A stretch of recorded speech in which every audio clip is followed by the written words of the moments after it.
This is part 3 of the Great Race, and here's a lineup of cars as we continue our journey.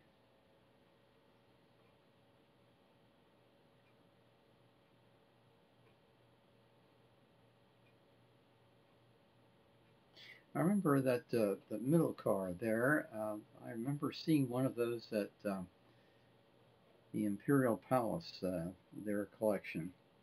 The one was owned by Steve McQueen. Now this giant monster car is a Hudson. I think it's pretty hard to believe that Hudson made cars like this. It's just giant. 1916. Wire wheels. The scale of the car is definitely in the teens. You can tell it's big. Now most of these cars have had the interiors renovated so that they are more comfortable for a trip. You notice the boat tail end of that Hudson too. Now this car I had never seen before, and I got a close up here. It's evidently a Liberty. So again, another giant car. Take a look at the size of that engine.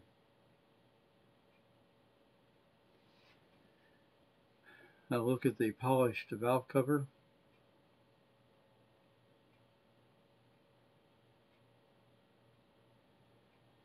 Six cylinders, you can see the firing order.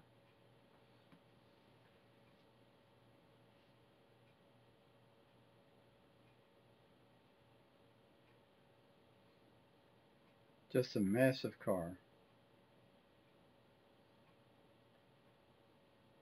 And again, the boat tail treatment for the Speedster.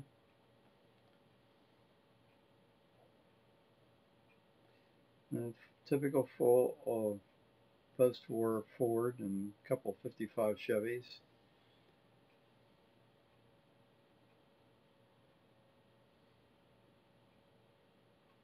And there you see a drone in the sky. You heard that buzzing for quite a while. The local media was out too, taking pictures, taking videos.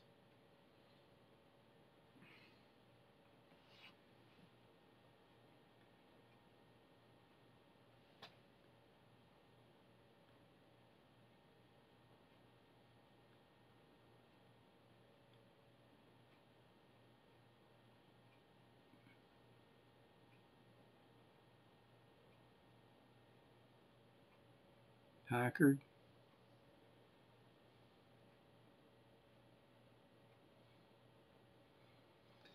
And these Packards were big engines too. And this one on the side says supercharged. Now that I never knew that that was available. I'm sure it wasn't available from the factory, but it was perhaps made available by a parts manufacturer.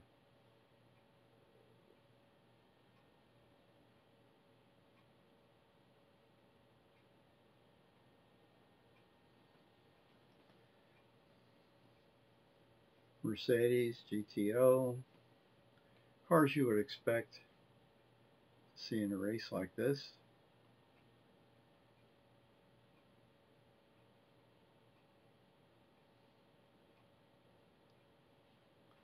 This is a nice social event too. The drivers were talking to one another, no doubt about their experiences in past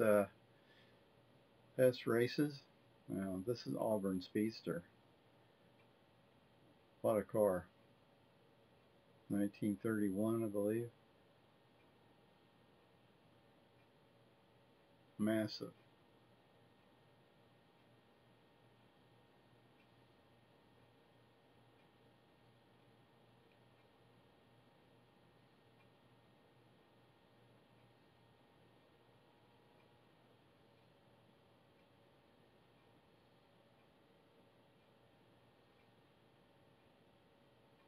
Again, boat tail treatment in the back.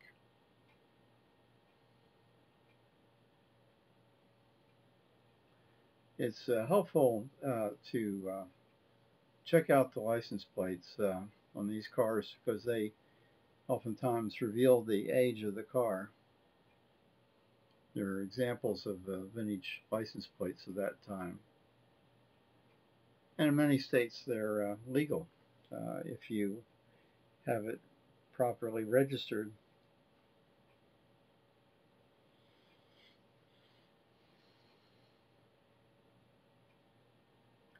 And here we have the first of a group of cars from Japan, a Toyota 2000.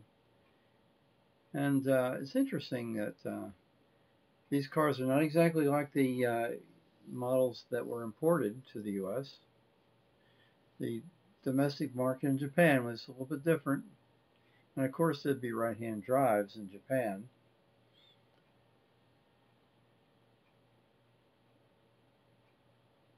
And because I'm a kind of a license plate fanatic, I had to check out the Japanese license plate.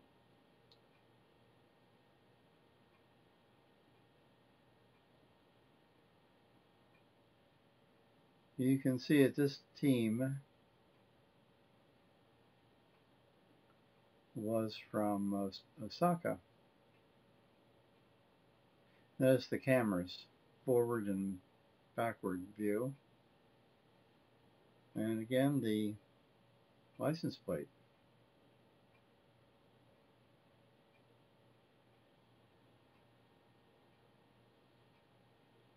And typical Ford entry. Another Packard. Lots of Packards, so they were pretty well represented. Big cars with big engines.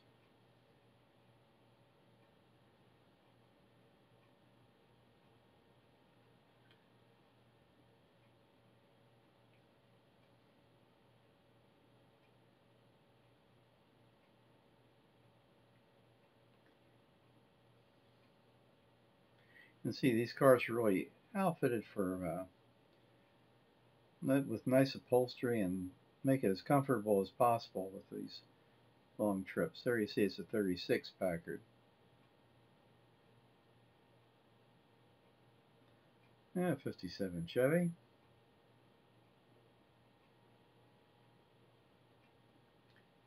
More Fords. The old flathead V8 was very well represented in this race.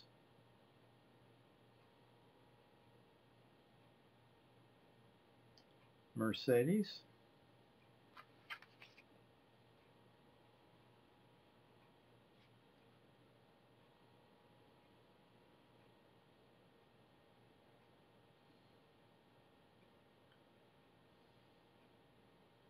Another Ford, and I got the card. The owner gave me a card on this particular car. Number 41. This is a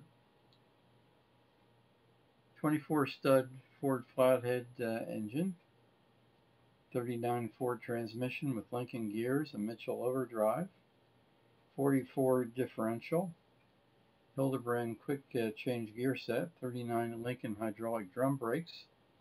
Cattle steering with the Schroeder Sprint car steering box. It features a 37 water-cooled McCulloch supercharger. So this one has a supercharger. How about that? Talked about some of the changes in the body too. Really an amazing car, and people put a lot of time and effort in them.